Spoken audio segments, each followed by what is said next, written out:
কেউ সই করতে পারবে না, কিন্তু কোনো লোকের নাম সাবমিট প্রশাসনের কাছে, অফিসের কাছে চাইতে পারবেন অ্যাডহক কমিটি। অ্যাডহক কমিটি চাইবে কারণ আপনারা সহযোগী, আপনাদের জিনিস আপনারা নেবেন, পাবেন। এই জন্য ইউনাইটেড থাকতে হবে। এদের ব্যবস্থা কি নেওয়া যায় এটা আপনাদের মধ্যে থেকে কথা আসলেই ভালো হয়, যে যারা আপনাদের সম্পদকে লঙ্ঘন করছে সেই প্রক্রিয়ায় আবার কাজ শুরু করতেছে। যাই পক্ষ হয়েছে 2 জন বা 5 জন নিয়ে একটাকে গ্রুপ করে একটা করে কমিটি সাবমিট করতেছে। অফিসে গেছি, তো আমরা ভুল যেন ফেল না করি এই প্রত্যাশা রেখে আমি আমার বক্তব্য শেষ করতে। সংকট হচ্ছে, যেটা আমি 8, 9, 10 মাস থেকে অনুভব করছি। একটা দেখার মতো একটা বলতে আসছে কেন্দ্রীয় মসজিদের নিচে এই মসজিদটা অনেক বিল্ডিং হয়েছে। এই বিল্ডিং গুলা তারা কি অবস্থায় দলীয় কমিটির সভাপতি পদে পদধিকার বলে ডিসি সাহেব দেখভাল করার জন্য আজকে এই কমিটিটা। তো এই কমিটির সঙ্গে আজকে আহ্বান কমিটির সভাপতি আছেন, এই ধরনের আসতে পারে, কিন্তু আমি সভাপতি হিসাবে যত দূরে রাখবো যে আজকে এবং শামসুর রহমান চৌধুরী চক্কাটা শামসুর রহমান আজকে বক্তব্য আমরা গোল করার কারণ একটাই, যখন বেশি খাওয়া হয়ে যায় মানুষের কষ্ট করছে কিন্তু ব্যর্থ হয়ে গেছে, তো ব্যর্থ হওয়ার কোনো সুযোগ নাই। আপনারা যদি গোল না, তো আমার একটা অনুরোধ সভাপতি থাকবে এবং এখানে যারা আমি আর 3 জন আমরা তার জন্য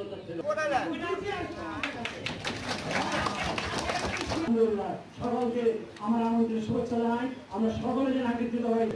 যারা ঐক্যবদ্ধ ছিল তারা কিন্তু বিজয় হয়ে গেছে। অংশীদারির কাগজপত্র যাচাই বাছাইয়ের মাধ্যম দিয়েই শুধুমাত্র তারা কমিটিতে থাকে। একটা দফা করবো সমাধান বসতে পারি ধরে নেয়। যারা মালিক তারা প্রতি হয়ে গেছে।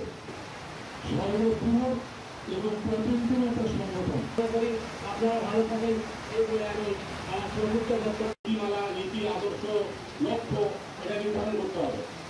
এটার উপরে গাঁজা উৎপাদনকারী সমবায় সমিতি যাদের নিজস্ব নামে কোনো শেয়ার নাই, আজকে এই দখলমুক্ত করবার জন্য প্রকৃত অংশীদারদের অংশ ফিরিয়ে নেওয়ার দাবিতে এবং আপনারা আজকে একত্রিত হয়েছেন এই বৈরী আহ্বান মাঝেও আপনারা উপস্থিত প্রমাণ করেছেন যে আপনারাই পারবেন ন্যায্য অধিকার ফিরিয়ে নিতেন। অনেকেই বোন 4-5 জন একটা দল হয়ে তারা একটা করে কমিটি দেয়। এটাকে প্রতিরোধ করলেই আপনাদের কাজ হয়ে যাবে। আজকের মতো এই সভা সমাপ্ত ঘোষণা করছি।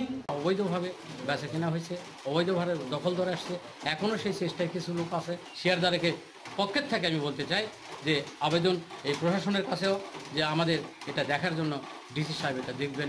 আমরা দীর্ঘদিন থেকে গাঁজা সোসাইটি থেকে আমরা বঞ্চিত আছি। এখানে 7,700 জনের মতো অংশীদার আছে যারা আজ দীর্ঘ 20 বছর ধরে এখান থেকে বঞ্চিত হয়ে আছে। আমরা একটা সামাজিক আন্দোলন গড়ে তোলার চেষ্টা করতেছি। প্রশাসনের সহযোগিতায় আমরা যদি এটাকে পুনরুদ্ধার করার একটা চেষ্টা করতেছি। আপনারা সবাই আমাদের সাথে একত্রতা ঘোষণা করবেন এবং আমার গাঁজা মহলে যারা সদস্য আছেন সবাই আমাদের সঙ্গে যোগাযোগ করুন এবং গাঁজা মহলকে পুনরুদ্ধার করার জন্য আপনাদের সহযোগিতা একান্তভাবে কামনা করতেছি। আমরা দীর্ঘদিন থেকে বঞ্চিত গাঁজা মহলের 6,700 শেয়ার হোল্ডারদেরকে একত্রিত করে তাদের দাবি ফিরে দেওয়ার জন্য আপ্রাণ চেষ্টা করে যাচ্ছে। প্রশাসনের সহযোগিতা চাইলে প্রশাসন আমাদেরকে সহযোগিতা করার জন্য আশ্বাস দিয়েছেন এবং সেই আগে গিয়ে আমরা আমাদের কার্যক্রম অব্যাহত রেখেছি। গাঁজা চাষিদের কিছু টাকা একত্র করে এটা একটা সমবায় সমিতি হয়। এই সমবায় সমিতির উদ্দেশ্যই ছিল এই অংশীদারদের পুনর্বাসন করা। পুনর্বাসন তো দূরের কথা, যারা দীর্ঘ কয়েকবার এর দায়িত্বে এসেছে তারা এটাকে লুটপাট করে খাওয়ার চেষ্টা করেছে এবং খেয়েছে। নওগাঁ গাঁজা সোসাইটির টোটাল সম্পদ প্রায় 1000 কোটি টাকার উপরে। আমাদের যে অধিকার, এই অধিকার পুনঃপ্রতিষ্ঠিত করতে যেয়ে আমরা কিছু আলোচনা এবং মিটিং মিছিল মানববন্ধন করতেছি।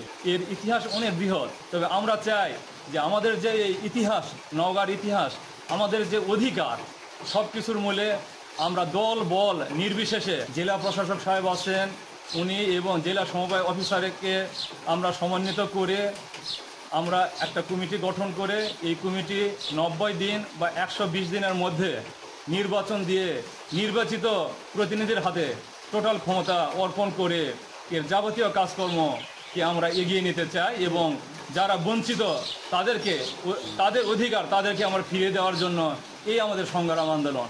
সমবায়ের যারা আসল সদস্য, যারা মালিকানা অংশীদারিত্ব, তাদের কোনো এখানে অংশ নাই, তাদের কোনো সুবিধা নাই। দীর্ঘদিন থেকে এই সয় সম্পত্তি কিছু উটকো দালাল এবং টাউট বাটপাররা ভাগ বাটোয়ারা করে খাত। আগামীতে ইনশাল্লাহ আমরা একটা সুন্দর সোসাইটি উপহার দিব বলে আমি আশা করছি, যেখানে আর কোনো কৃষক বঞ্চিত হবে না।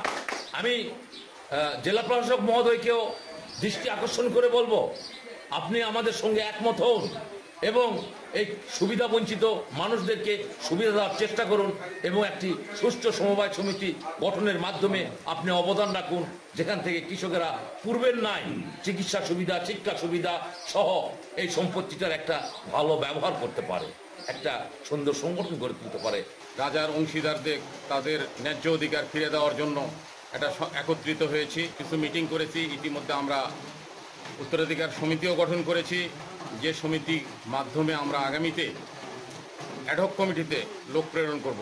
উত্তরাধিকারদের নিয়ে যে সংগঠন করেছি, এটার মাধ্যমে আমরা গাঁজার একটা অ্যাডহক কমিটি তৈরি করতে পারি। সেই অ্যাডহক কমিটির মাধ্যমে পরবর্তীতে আমরা যাবতীয় কার্যক্রম সম্পাদন করে গাঁজার সম্পদ বঞ্চিত যে গাঁজার উত্তরাধিকার তাদের ফিরে দিতে পারবো ইনশাল্লাহ। আর এই বিষয়ে আমরা জেলা প্রশাসক মহোদয়, জেলা সমবায় অফিসার তাদের দৃষ্টি আকর্ষণ করছি এবং তাদের সহানুভূতি কামনা করছি। আশা করি যে প্রশাসন আমাদেরকে সহযোগিতা করে কৃষকের জিনিস প্রকৃত কৃষকের কাছে মালিকানা বুঝাই দিতে পারি, সেই জন্য আমরা তাদের সহযোগিতা